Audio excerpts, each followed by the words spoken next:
भारत कभी भी कुछ भी कर सकता है, 24 घंटे में हो सकता है, 36 घंटे के अंदर हो सकती है। देखिए, भारत के अंदर आतंकवादी अगर हैं भी सही तो आतंकवादियों की संख्या इतनी नहीं है। भारत लंबे समय तक लड़ाई को सस्टेन कर सकता है। टर्की जो है वो पाकिस्तान को हथियार पहले से देता रहा है। जो बायरक्तार ड्रोन है, वो बायरक्तार ड्रोन जो है वो टर्की से ही पाकिस्तान की एयरफोर्स ने लिए हैं। मसूद अजहर का ठिकाना या हाफिज सईद का ठिकाना क्यों उड़ा दिया गया? पाकिस्तान इसको रुकवाना चाहता है किसी तरीके से। दैया रे दैया, हाय रे हाय, रोको, कोई भारत को रोको। नमस्कार, मेरा नाम है मृत्युंजय और आप देख रहे हैं अमर उजाला। पहलगाम में हुए आतंकी हमले को करीब 8 दिन हो चुके हैं। 22 अप्रैल को आतंकी हमला हुआ था। तब से पूरे देश को ये इंतज़ार है कि भारत की ओर से अब क्या कदम उठाया जाएगा। 5 बड़े फैसले लिए गए थे जिसकी जानकारी आपको होगी।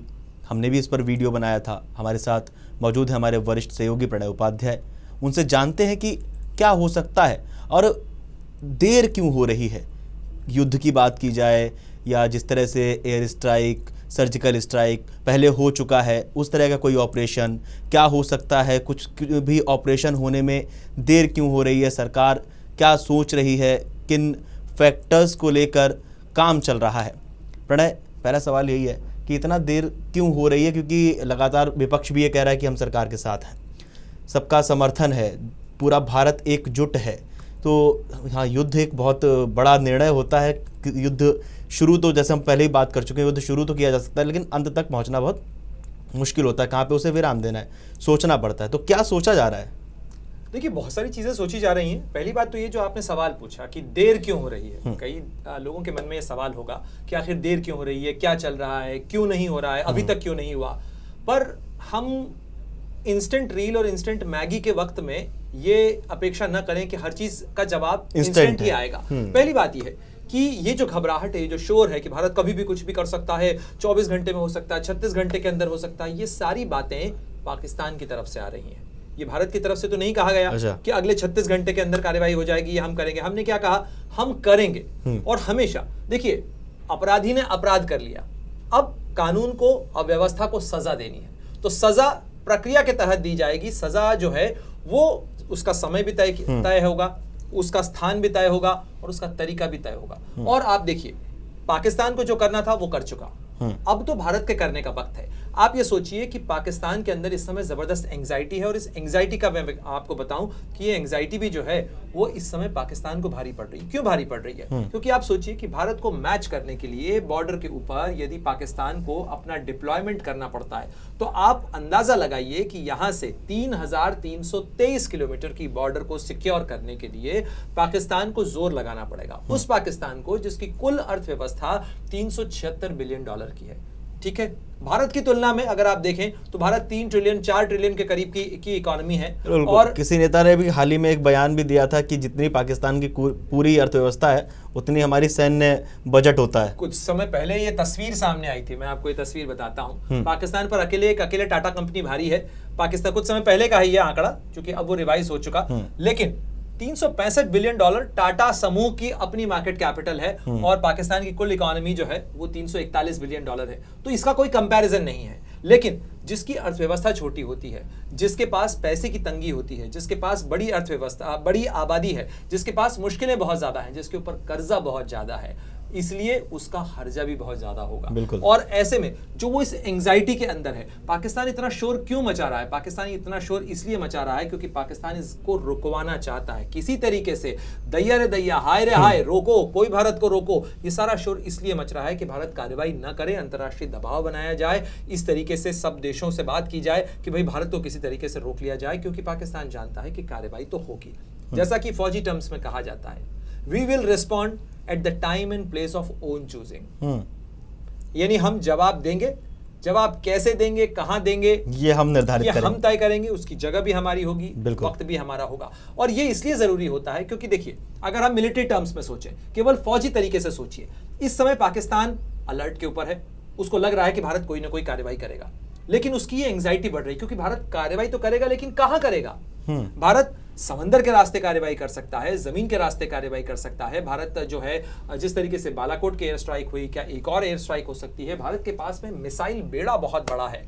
ऑप्शंस बहुत है भारत के पास बहुत सारे ऑप्शन है, और उन ऑप्शंस की ही एंजाइटी, क्योंकि भारत के पास विकल्प बहुत सारे हैं, यही पाकिस्तान की एंजाइटी बढ़ा रहा है। और एंजाइटी बढ़ाने के साथ साथ, जैसा मैंने आपसे क्या कहा कि ये एंजाइटी बहुत भारी इसलिए पड़ रही है क्योंकि इस एंजाइटी के साथ में खर्चा आता है। पाकिस्तान को अगर लगातार अपने आसमान के अंदर अपने लड़ाकू विमानों की उड़ान को जारी रखना है तो उसको उतना तेल तो खर्च करना पड़ रहा है, क्योंकि अब गेंद भारत के कोर्ट में है, अब भारत को जवाब देना है और पाकिस्तान को हर जगह तैयार रहना है। तो आप पाकिस्तान की वो कल्पना कीजिए आप कि पेनल्टी शूट आउट है और एक गोलची है और उसे गोल बचाना है, तो ये उसके लिए बड़ा टफ होता है, क्योंकि गेंद कहां आएगी पता ही ये नहीं आपको नहीं पता होता है। और इसीलिए ये जो एडवांटेज है पेनल्टी शूटआउट के अंदर, जो शूटर होता है उसके पास एडवांटेज होता है, क्योंकि वो प्रिसिशन स्ट्राइक जो है वो मनूवर कर सकता है। और पाकिस्तान के सामने ये एंजाइटी है इस समय कि वो आखिर कहां कहां बचाए, किस किस जगह पे वो इस चीज की तैयारी रखे कि भारत की तरफ से जवाबी कार्रवाई हो सकती है। इसलिए पहली बात ये तो हुई पाकिस्तान की एंजाइटी की बात। अब आते हैं हम भारत की तैयारियों की बात। पहली बात तो यह है कि क्या वाकई में पाकिस्तान के साथ खुला युद्ध एकमात्र विकल्प है? मुझे नहीं लगता कि पाकिस्तान के साथ में जो खुली लड़ाई है वो एकमात्र विकल्प है। इसके अलावा बहुत सारे विकल्प हैं, क्योंकि आप उद्देश्य क्या है, आप पाकिस्तान को उसकी कीमत महसूस करवाना चाहते हैं कि जो हुआ है पहलगाम के अंदर। और दूसरी बात ये, पहलगाम न पहला है, और अनफॉर्चुनेटली बहुत दुखद बात है कि जब तक आपके पास पाकिस्तान जैसा पड़ोसी हो, आप ये भी कॉन्फिडेंस से नहीं कह सकते हैं कि पहलगाम आखिरी है। बिल्कुल। तो ऐसे में पाकिस्तान को ये महसूस करवाना, कितनी बार ऐसे हमले हो चुके हैं, हमारे पास ऐसे घावों की पूरी फहरिस्त है, जिसे जुल्फिकार अली भुट्टो ने कहा था कि let them die with 1000 cuts. तो इस तरीके से अगर 1000 घाव हमें मिलने हैं या 1000 घाव हमें लगातार दिए जा रहे हैं, तो हम कभी तो बस कहेंगे ना, कभी तो हम कहेंगे कि इट्स इनफ, अब ये नहीं चल सकता है। और वो तभी हो सकता है जब अब की बार पाकिस्तान की फौज को इसकी कीमत महसूस हो। पाकिस्तान की फौज, ये मत भूलिए कि पाकिस्तान की फौज इस समय बहुत मुश्किल के दौर में है। इसलिए मुश्किल के दौर में है कि घरेलू तौर पर सियासत में उनके खिलाफ विरोध के स्वर इस कदर उठ रहे हैं जैसे पाकिस्तान के इतिहास में, पाकिस्तान की राजनीति में इससे पहले कभी नहीं उठे। इमरान खान जेल के अंदर है, इमरान खान की पूरी पार्टी जिसे पॉपुलर वोट्स काफी ज्यादा मिला था, वो फौज के खिलाफ है। अभी इस समय संकट के नाम पर फौज ये दिखाने की कोशिश जरूर कर रही हो कि हम सबको साथ लेकर चल रहे हैं, इस तरीके का कुछ भी नहीं है और हम सबको साथ ले लेंगे यहाँ पर। लेकिन वो जो एंजाइटी है, वो जो घबराहट है, मुनीर को लेके भी कई सारे सवाल पाकिस्तान, देखिए आप, इसीलिए जब पाकिस्तान की फौज घबराती है, परेशान होती है, तो हमेशा मजहब के पास जाती है। पाकिस्तान की एयरफोर्स ने एक एक्सरसाइज लॉन्च की, इसका नाम है ललकार मोमिन। आप ध्यान दीजिएगा, 2 नेशन थ्योरी, हिंदू और मुस्लिम बिल्कुल अलग अलग हैं। यहां तक कि उनकी सेनेटर जो हैं वो पलवाशा खान, उनका बयान आपने सुना होगा, वो तो यहां तक बातें बढ़ चढ़कर बातें की जा रही हैं। लेकिन ये सारा जो नॉमेनक्लेचर है, ये सारी जो बातें हैं, ये बताती हैं कि कहीं ना कहीं घबराहट बहुत ज्यादा है GHQ रावलपिंडी के अंदर। और इसीलिए जो शोर मचाया जा रहा है, इतनी सारी बातें की जा रही हैं, क्योंकि अब जो बस कहने की बारी है ना, वो तो हमारी बारी है, अब हम बस कहेंगे। और उसके साथ साथ बहुत हुआ, अब बस बहुत हुआ।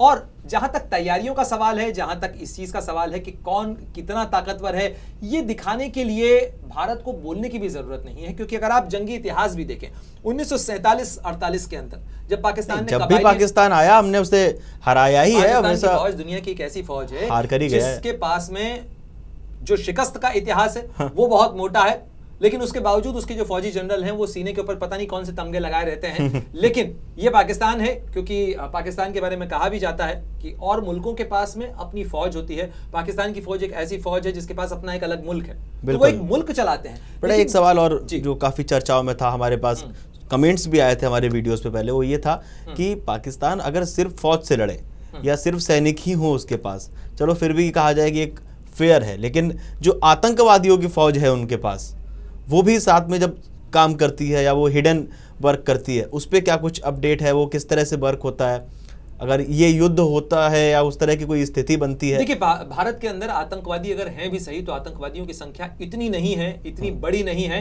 कि वो भारत की सेना से मुकाबला करें या पाकिस्तान की फौज के साथ जब लड़ाई चल रही हो उस दौरान वो भीतरघात वाली जो बात होती है। देखिए कि पाकिस्तान से प्रायोजित आतंकवाद 1999 में कारगिल युद्ध के दौरान भी था। कारगिल का युद्ध कहां लड़ा गया था? जम्मू कश्मीर के इलाके के अंदर लड़ा गया था। उस जम्मू कश्मीर के इलाके में जब कारगिल की लड़ाई चल रही थी, तब भी ऐसा नहीं था कि आतंकवादियों ने जो है भारतीय सेना का रास्ता रोक दिया और लड़ाई जो है उसका नतीजा बदल गया। जो भीतरघात होती है, क्योंकि हमें ये तो पता है कि सैनिक कितने हैं पाकिस्तान के पास, या जो सैन्य वाले हैं वो इतना पाकिस्तान है। एसिमेट्रिक वॉरफेयर लड़ने की कोशिश बहुत लंबे समय से करता रहा है, अगर आप 90 के दशक से देखें। और ये भी पाकिस्तान ने फैसला तब किया क्योंकि आप देखिए 1947-48 से लेकर 1971 और उसके बाद 1999 तक भी अगर आप देखें, कारगिल के युद्ध तक भी देखें, तो हमें एक चीज समझ में आती है कि हमेशा लड़ाई की शुरुआत पाकिस्तान की तरफ से की गई। बिल्कुल ठीक है, चाहे ऑपरेशन जो है जिब्राल्टर हो, ऑपरेशन सर्चलाइट हो, ये तमाम जो ऑपरेशंस थे ये पाकिस्तान की पहल उन्होंने की, अंत हमने किया। पहल उन्होंने की, अंत हमने किया, क्योंकि वो अंत भी सबको पता है, ऑब्वियस इसलिए भी है क्योंकि पाकिस्तान कन्वेंशनल वॉरफेयर के अंदर, और ये बात मैं नहीं कह रहा हूं, ये बात जो है एक बार इसी तरीके की चर्चा जो है वो जनरल केयानी और रॉबर्ट गेट्स जो कि अमेरिका के रक्षा मंत्री रहे, उनके बीच में हुई थी। और उन्होंने कहा कि जनरल साहब, हमने ये कई किताबों के अंदर इस चीज का उल्लेख है कि हम तमाम सिमुलेशंस करके ये देख चुके हैं कि अगर लड़ाई होती है भारत और पाकिस्तान की तो कोई चांस नहीं है कि पाकिस्तान की सेना जो है वो जीत सके। क्योंकि मैं आपको फिर एक बार नक्शे पे लाता हूं, क्योंकि लड़ाई के लिए आप ये देखिए कि पाकिस्तान की जो ज्योग्राफी है वो भी उसका सपोर्ट नहीं करती है। इसे कहा जाता है डेप्थ, इसे स्ट्रेटेजिक डेप्थ कहा जाता है।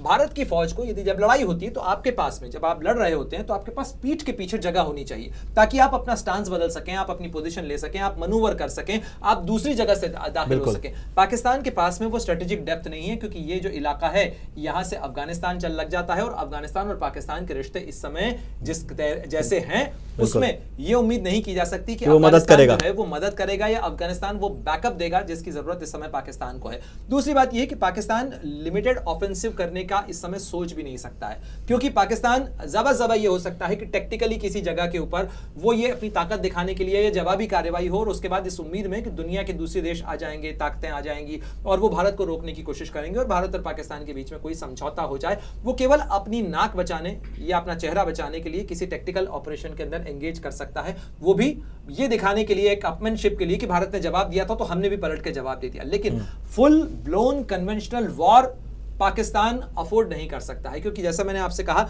376 बिलियन डॉलर की जिसकी पूरी अर्थव्यवस्था हो, यानी भारत की एक कंपनी के बराबर जिसकी पूरी अर्थव्यवस्था हो, वो भारत कंपनी भी ऊपर ही है, कंपनी भी ऊपर ही है, लेकिन भारत की अर्थव्यवस्था से कोई मुकाबला नहीं। पहली बात ये, अगर हम फॉरेन एक्सचेंज रिजर्व की भी बात करें तो पाकिस्तान के पास में जो विदेशी मुद्रा है, क्योंकि ये जितने जहाज चल रहे हैं, ये जितने लड़ाकू विमान उड़ रहे हैं, इन सब के अंदर तेल तो लग रहा है ना। बिल्कुल, खर्चा तो हो ही रहा है, वो तेल पाकिस्तान भी खरीदता है। जहां खाने को आटा नहीं है, रिपोर्ट्स में आता है। ये पाकिस्तान के लड़ाकू विमानों की जो वीडियोस बताई जाती हैं, ये पाकिस्तान अपने लड़ाकू विमान दिखा रहा है। ये लड़ाकू विमान भी जो पैसा है वो तो फॉरेन एक्सचेंज रिजर्व से ही जा रहा है। उस फॉरेन एक्सचेंज रिजर्व के लिए पाकिस्तान का फॉरेन एक्सचेंज रिजर्व है 15 बिलियन डॉलर का, भारत का है करीब 677 बिलियन डॉलर का। तो कहां 15 कहां 677, तो इनके बीच में बड़ा अंतर है। यानी भारत लंबे समय तक लड़ाई को सस्टेन कर सकता है। यह बात अलग है कि क्या हम फुल ब्लोन वॉर चाहते हैं, क्योंकि देखिए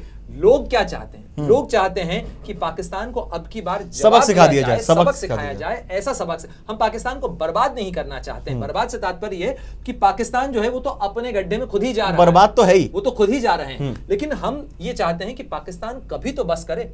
हम पाकिस्तान के यहाँ पे नहीं कर रहे कुछ इस तरीके की कार्रवाई। हमने पाकिस्तान के खिलाफ कोई ऑपरेशन ऐसा लॉन्च नहीं किया जिसमें हम पाकिस्तान को जीत कर या पाकिस्तान को वहां पर खत्म कर हम वहां के सिविलियंस को टारगेट करें, पाकिस्तान का को नक्शे से मिटा दे। भारत ने इस तरीके का एडवेंचर नहीं किया। हम अच्छे पड़ोसी की तरह लिव एंड लेट लिव चाहते हैं। हम चाहते हैं कि तुम अपने घर में, मुल्क का बंटवारा हुआ हमारी इच्छा के खिलाफ हुआ, भारत की अधिकतर आबादी जो थी वो इसके पक्ष में नहीं थी, लेकिन उस समय के हालात थे, अंग्रेजों ने जाते जाते मुल्क का बंटवारा कर दिया, बट गया मुल्क। लेकिन उसके बावजूद अब आपका जब अलग मुल्क बन गया है तो आप अपने मुल्क की तरफ देखिए, हमें अपने मुल्क की तरफ देखने दीजिए।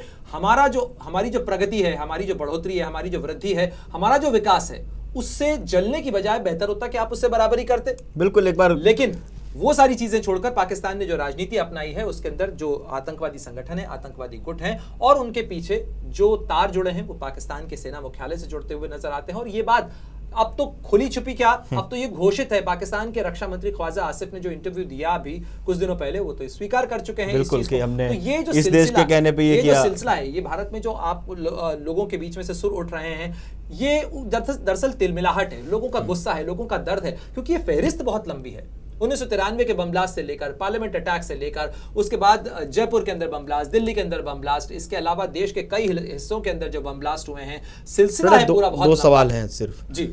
एक सवाल, सोशल मीडिया पे कुछ दावा किया गया, काफ़ी वीडियोस भी वायरल हुए, कुछ मीडिया रिपोर्ट्स पे भी दावा किया गया कि हाफिज़ सईद का जो घर है एक घनी बस्ती में पाकिस्तान के अंदर, वो दिखाया गया है। तो ये किस तरह के एक संकेत हैं? हालांकि पता तो सबको है, जब वहाँ पाकिस्तान की मुल्क में हाफिज़ सईद ये बयान दे सकते हैं कि अगर आपने सिंधु का पानी रोका तो हम पता नहीं क्या कर देंगे, इस तरह का। दूसरा सवाल ये कि टर्की, बीच में आया था कि टर्की जो है पाकिस्तान को सपोर्ट कर रहा है, कुछ हथियार भी पहुंचाए गए, इस पे कितनी सच्चाई थी, इस क्या कुछ? देखिए, टर्की जो है वो पाकिस्तान को हथियार पहले से देता रहा है। जो बायरक्तार ड्रोन है, वो बायरक्तार ड्रोन जो है वो टर्की से ही पाकिस्तान की एयरफोर्स ने लिए हैं और वो इंडक्टेड हैं। इसके अलावा भी कुछ हथियार हैं जो टर्की की तरफ से दिए गए हैं। टर्की और पाकिस्तान, इससे पहले भी हम बात कर चुके हैं कौन सा देश पाकिस्तान को सपोर्ट कर सकता है इन सब चीजों में। तो सपोर्ट करना दो तरीके से होता है, एक होता है मिलिट्री सपोर्ट, एक होता है मॉरल सपोर्ट, एक होता है कि इस लड़ाई को रुकवाने को लेकर सपोर्ट देना कि भाई ठीक है, आप झगड़ा हो गया है, हम कोशिश करते हैं, भारत के साथ हमारे संबंध अच्छे हैं, हम कोई मध्यस्थता करने की कोशिश करते हैं, समाधान बचाने की कोशिश करते हैं कि आपके खिलाफ कार्रवाई नहीं हो या आपको उतना नुकसान ना हो, इस तरीके का। तो इस तरीके में अगर आप देखें कि सबसे पहले हम आते हैं मिलिट्री, यानी भारत और पाकिस्तान के बीच में लड़ाई होती है तो कौन खुलकर साथ आएगा, और साथ आने के अंदर क्या केवल वो हथियार देगा या वो फौज भी देगा, क्योंकि ये बड़ा सवाल है। अगर पाकिस्तान, आमतौर पर मैं आपको एक बात बताऊं, लड़ाइयां खुद को लड़नी पड़ती हैं।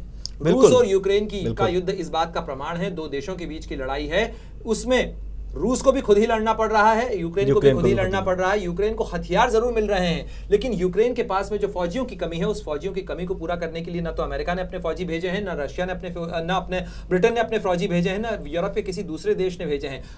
नैतिक रूप से समर्थन कर रहे हैं, पैसा दे रहे हैं, हथियार दे रहे हैं, लेकिन लड़ना खुद को ही पड़ रहा है। बिल्कुल, तो ये जंग की असलियत है। इससे पहले का इतिहास भी उठा के देख लीजिए, जिस चीन के ऊपर पाकिस्तान इतना भरोसा करता है, 99 के अंदर जब लड़ाई चल रही थी, कारगिल का युद्ध चल रहा था, तब चीन ने क्या खुलकर लड़ाई की थी? यहां पर नहीं।